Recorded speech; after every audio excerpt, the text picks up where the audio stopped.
Ravi de vous retrouver encore une fois les enfants. Aujourd'hui, on a une activité de révision concernant la lecture. On va voir comment on peut répondre à des questions de compréhension. Certainement, vous aurez après quelques contrôles concernant la matière du français. Alors, on va voir comment on peut répondre à ces questions et comment on peut construire le sens d'un texte. Premièrement, la première consigne, on va voir comment on peut ponctuer un texte. Alors, comme vous le remarquez, notre texte est écrit sans ponctuation. Alors, je vous demande de ponctuer le texte. Ça veut dire la ponctuation, on va faire un rappel, c'est-à-dire la virgule, le point-virgule, les deux points, le point d'exclamation, point d'interrogation et le point. Voilà les signes de ponctuation. Alors, on va lire ensemble le texte. Quel danger menace la forêt? À l'occasion de la journée mondiale de l'arbre, les élèves de l'école Messira ont invité le garde forestier. Monsieur, s'il vous plaît, quels sont les dangers qui menacent la forêt? Demande Rokhaya. La forêt peut être menacée pour plusieurs raisons. En voici quelques-unes. La nature. Quand le vent souffle très fort, il brise les branches ou couche les arbres à terre. La neige aussi, en grande quand il tombe. La neige aussi, en grande quantité, peut les casser. L'homme imprudent provoque des incendies en oubliant d'éteindre un feu après un pique-nique ou en jetant une cigarette allumée. Alors, commençons par le titre. Comme vous le remarquez, le titre commence par « quel ». Quel ici, c'est un nom interrogatif. Il sert à poser une question. Alors, le titre ici est sous forme d'une question. À la fin d'une question, qu'est-ce qu'on met? Alors, on met le point d'interrogation. C'est une phrase interrogative. À l'occasion de la journée mondiale de l'arbre. Alors, qu'est-ce qui va se passer après? Est-ce qu'on a compris de quoi il s'agit? Non. Alors ici, on va mettre une virgule, c'est-à-dire que l'idée n'est pas encore claire. Alors, je vais essayer de mettre la ponctuation avec une autre couleur, c'est mieux. Là, on va effacer la virgule ici. De l'arbre, les élèves de l'école Messira ont invité le garde forestier. Ici, on a une phrase complète. Voilà le sujet, c'est les élèves de l'école Messira, c'est un groupe nominal. Ont invité, c'est le verbe, et voici son complément. Alors, ont invité le garde forestier. Lorsque la phrase est terminée ou bien est complète, là, on va mettre un point. C'est un point. Monsieur. Ici, on va mettre virgule. Car, après la virgule, comme vous le remarquez, monsieur, s'il vous plaît, c'est quelqu'un qui parle. Si quelqu'un parle, on commence la phrase par un tiret. Ce tiret, il marque la prise de parole, que quelqu'un va parler. Monsieur, s'il vous plaît, voilà la formule de politesse, parce que les élèves parlent avec le garde est plus grand qu'eux, alors il utilise la forme de politesse. S'il vous plaît, quels sont les dangers qui menacent la forêt? Demande Rokhaya. On a déjà vu lequel, ici, au titre, quel sert à poser une question. C'est un nom interrogatif. Alors Rokhaya interroge le garde forestier. Quels sont les dangers qui menacent la forêt? Qu'est-ce qu'on va mettre à votre avis? On va mettre un point d'interrogation. C'est une phrase interrogative aussi. Demande Rokhaya. le sens ici est terminé, on va mettre un point. La forêt peut être menacée pour plusieurs raisons. En voici quelques-unes. Alors, la forêt peut être menacée pour plusieurs raisons. C'est une idée. Alors, on va mettre ici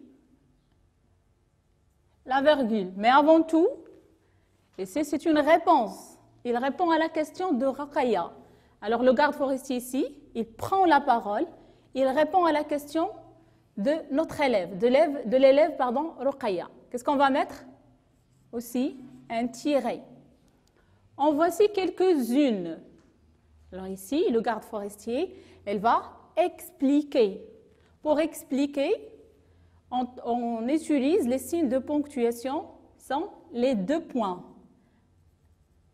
Les 2 points servent à expliquer une idée. La nature. Quand le vent souffle fort, il brise les branches ou couche les arbres. Alors la nature ici, c'est une cause. On va mettre le point virgule. Pourquoi? Parce que la nature, comment la nature peut être une raison, bien une cause qui peut menacer la forêt? Alors, le garde forestier va expliquer comment. On utilise le point virgule lorsqu'on veut expliquer une idée qui va succéder, c'est-à-dire qui vient après. Quand le vent souffle fort, il brise les branches ou couche les arbres. Quand le vent souffle fort. Voilà, on va mettre ici une virgule. Qu'est-ce qu'il fait? Alors, on n'a pas encore terminé notre idée. Il brise les branches ou couche les arbres à terre. Ici, on a une phrase. On a terminé une idée concernant le vent. La neige aussi, en grande quantité, peut les casser. Alors, la neige aussi, virgule, en grande quantité, peut les casser. On a terminé l'explication. L'homme imprudent provoque des incendies en oubliant d'éteindre un feu après un pique-nique ou en jetant une cigarette allumée. Alors ici, on a une phrase avec un sens complet. On ne peut pas mettre une virgule ou bien un point-virgule. On doit mettre le point à la fin parce que la phrase est complète. Maintenant, les enfants, alors, où est la ligne où on a un point d'interrogation? Alors, trouvez la ligne où on a mis un point d'interrogation. D'abord, on doit compter les lignes qui constituent notre texte. Alors, on va commencer. Voilà la première ligne. Quel danger menace la forêt? À l'occasion de la journée mondiale de l'arbre, les élèves de l'école, c'est la deuxième, de l'école Messira ont invité le garde forestier, c'est la troisième. Monsieur, s'il vous plaît, quels sont les dangers? Ça, c'est une autre ligne. Menace la forêt, demande Ruqayya, la ligne numéro 5. La forêt peut être menacée pour plusieurs raisons. Ça, c'est la ligne 6. Voici quelques-unes. 7. Alors, on a ici la ligne 8, 9, 10 et 11. Alors, on a le point d'interrogation. Voilà, elle est dans la première ligne et aussi dans la cinquième ligne. Voilà. Alors, comme vous le remarquez, une ligne, ça ne veut pas dire une phrase. Par exemple, à l'occasion de la journée mondiale de l'arbre, les élèves de l'école Messira ont invité le garde forestier. Voilà une phrase. Cette phrase est composée de deux lignes. Il y a aussi, par exemple, la phrase « L'homme imprudent provoque des incendies en oubliant d'éteindre un feu après un pique-nique ou en jetant une cigarette allumée. » Deux lignes, mais une qui forme une phrase. Après avoir mis les points, ou bien les signes de ponctuation, maintenant on va mettre les majuscules. Alors, à l'occasion de la journée mondiale de l'arbre, ici, on a commencé une phrase. Comme vous le savez, la phrase commence par majuscule et se termine par un point, ou bien un point d'interrogation, ou bien un point d'exclamation. Alors, A, on doit l'écrire majuscule. À l'occasion de la journée mondiale de l'arbre, les élèves de l'école Messira ont invité le garde forestier. Monsieur, voilà le début d'une phrase qui est une phrase interrogative.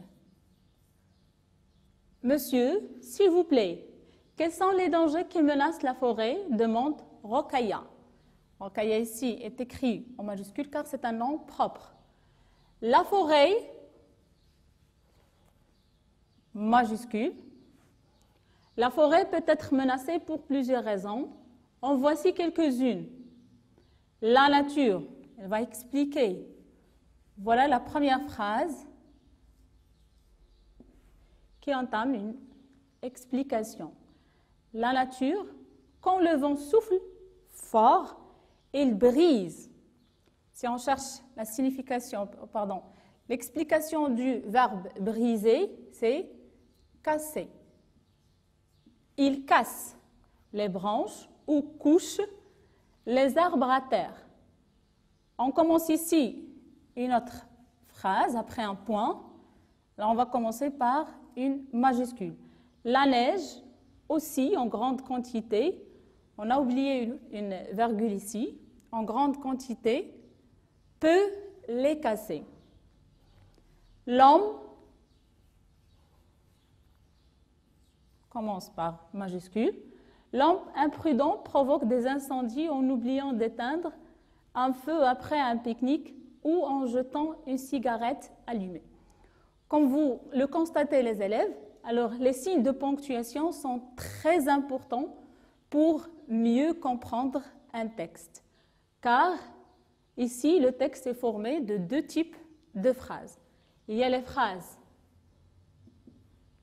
il y a ici une phrase interrogative et les phrases déclaratives. Le garde forestier, pour expliquer les causes, bien les dangers qui menacent la forêt, il a utilisé des phrases déclaratives. La phrase déclarative sert à exprimer une information ou bien apporter des informations sur un événement. Et les phrases interrogatives servent à poser une question.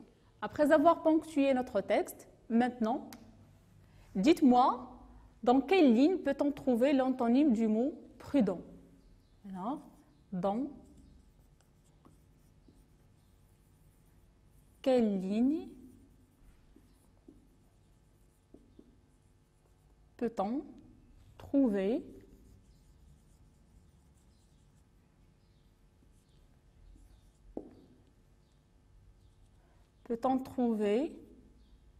l'antonyme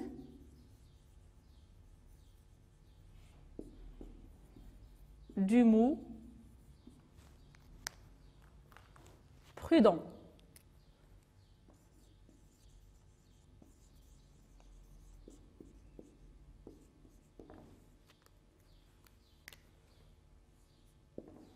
Comment peut-on répondre à cette question? Alors, pour répondre à la deuxième question, on va numéroter les lignes.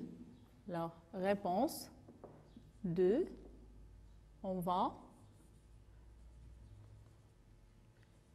numéroter les lignes. Ça veut dire le verbe numéroter, c'est-à-dire donner des numéros. Commençons par la première ligne. Quel danger menace la forêt? Ça, c'est la première ligne. Alors, voilà le titre. Le titre, c'est la première ligne. N'oubliez jamais de le numéroter, de le compter. À l'occasion de la journée mondiale de l'arbre, c'est la deuxième. Messira ont invité le garde forestier. Voilà la troisième ligne. Monsieur, s'il vous plaît, quels sont les dangers qui menacent la forêt? Demande Rokhaya. Ça, c'est la quatrième ligne. Et menace la forêt? Demande Rokhaya. C'est la ligne numéro 5. La forêt peut être menacée pour plusieurs raisons. La ligne 6. Voici quelques-unes. La ligne 7. La nature, quand le vent souffle fort, il brise les branches ou couche, c'est numéro 8. Les arbres à terre, la neige aussi en grande quantité peut les casser. La ligne numéro 9. L'homme imprudent provoque des incendies en oubliant d'éteindre. C'est la 10e ligne. Un feu après un pique-nique ou en jetant une cigarette allumée. C'est la ligne numéro 11. Maintenant, qu'est-ce qu'on va faire? On va chercher l'antonyme. Bon.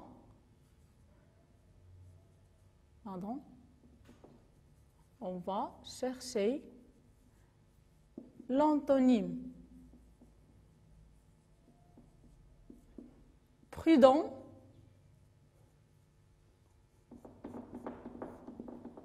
Prudent, c'est un adjectif. Alors, on peut former l'antonyme de cet adjectif en ajoutant un préfixe. Imprudent. Une personne prudente, imprudente.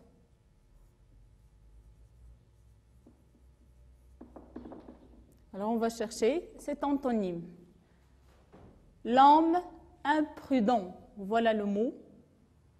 Imprudent. Alors, dans quelle ligne se trouve l'antonyme? Alors, il se trouve dans la 10e ligne. L'antonyme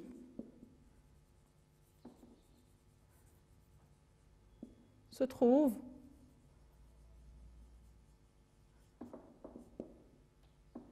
dans la ligne numéro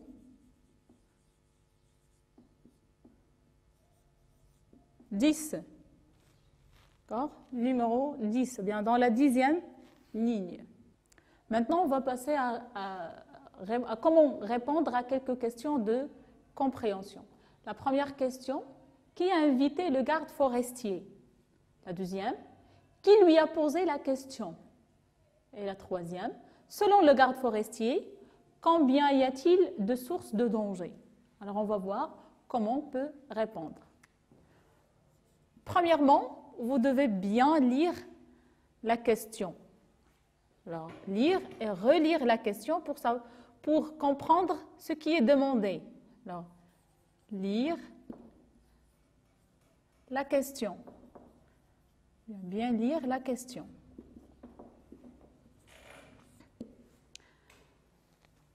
La deuxième étape, c'est de préciser le pronom interrogatif. Dans les trois phrases, on a qui, on a aussi qui, et selon le garde forestier, on a le pronom combien. Combien y a-t-il de sources de danger? Alors, préciser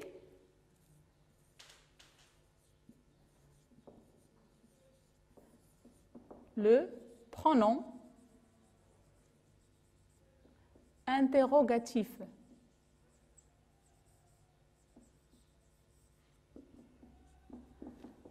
La troisième étape, c'est de chercher dans le texte la partie qui va nous aider à répondre. Alors, chercher dans le texte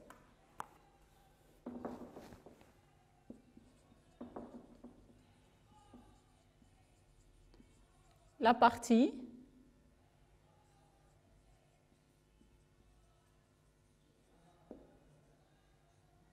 dans le texte, la partie qui va nous aider, bien aidons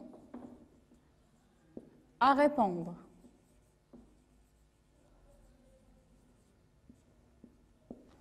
Alors on va suivre les trois étapes pour répondre à nos questions. Qui a invité le garde forestier? Alors ici, le pronom interrogatif, c'est qui? C'est-à-dire, on cherche le sujet qui a fait l'action, c'est-à-dire qui a invité le garde forestier. Qu'est-ce qu'on va faire? On va chercher dans le texte la partie qui va nous aider à répondre. Alors, on va chercher le mot inviter et le garde forestier. À l'occasion de la journée mondiale de l'arbre, les élèves de l'école Messira ont invité le garde forestier. Alors, voilà le mot, bien le verbe inviter et le garde forestier. Inviter le garde forestier. Alors ici, qu'est-ce qu'on cherche? On cherche qui a fait cette action, c'est-à-dire le sujet qui ici, c'est-à-dire le sujet. Attention les élèves, on ne va pas écrire toute la phrase. Alors, qui a invité le garde forestier? On a ont invité le garde forestier. Le verbe ici est au passé composé. Comme vous le remarquez, il est conjugué avec l'auxiliaire avoir à la troisième personne du pluriel, c'est-à-dire que le sujet ici est au pluriel. Ce n'est pas une personne, c'est plusieurs personnes. Alors, qui a invité? Ce sont les élèves. Les élèves de l'école Messira ont invité le garde forestier. Alors, on ne va pas écrire toute la phrase parce que la réponse se trouve ici. Les élèves de l'école Messira ont invité le garde forestier. La deuxième question. Qui lui a posé la question? Aussi, la deuxième question commence par le pronom interrogatif qui, c'est-à-dire on cherche le sujet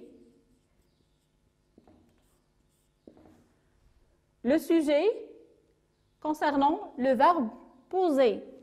Alors, qui a posé la question? Qui a fait cette action? Alors ici, on a une question.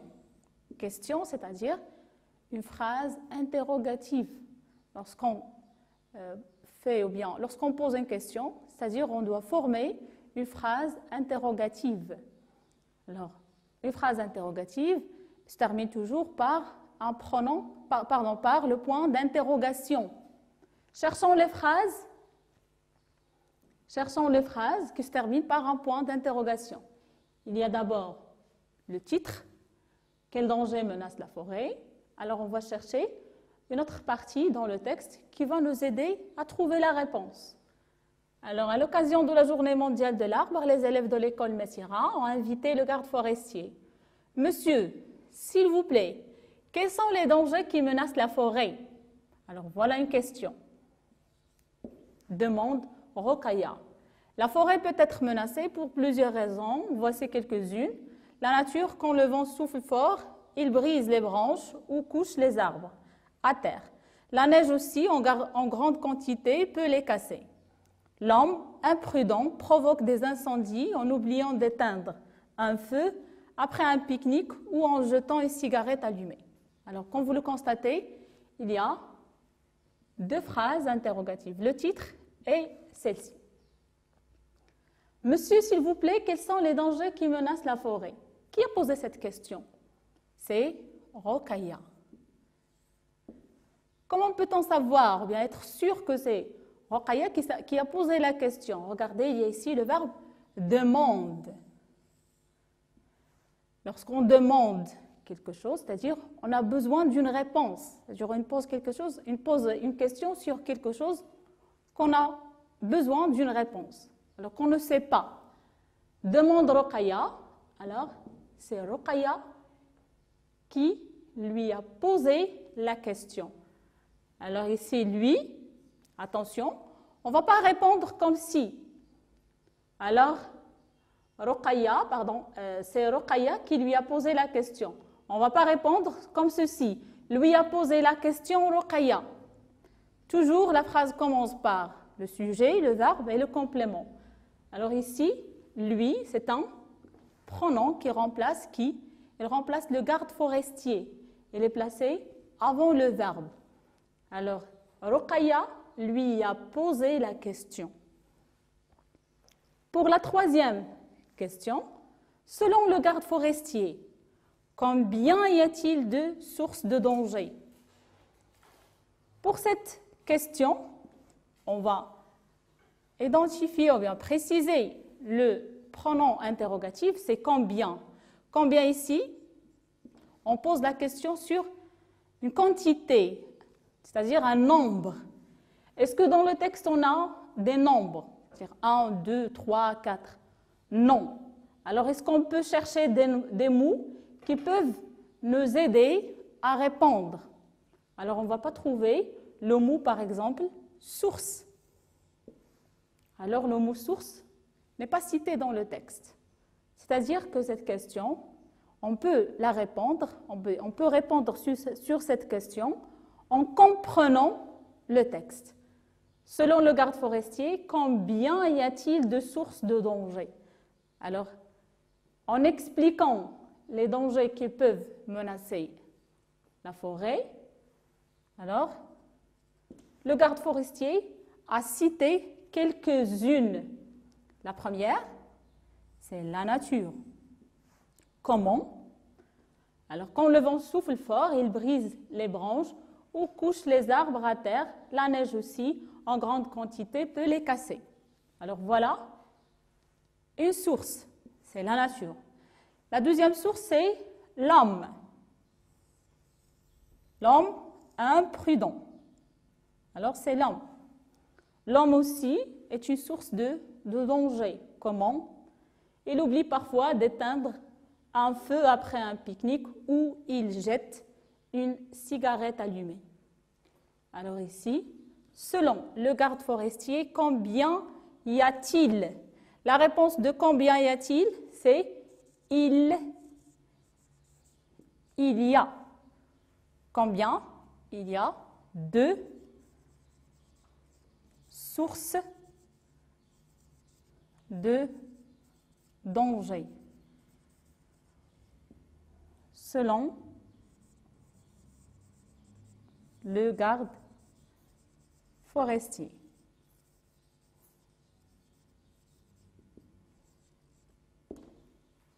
Bien qui peuvent menacer la forêt.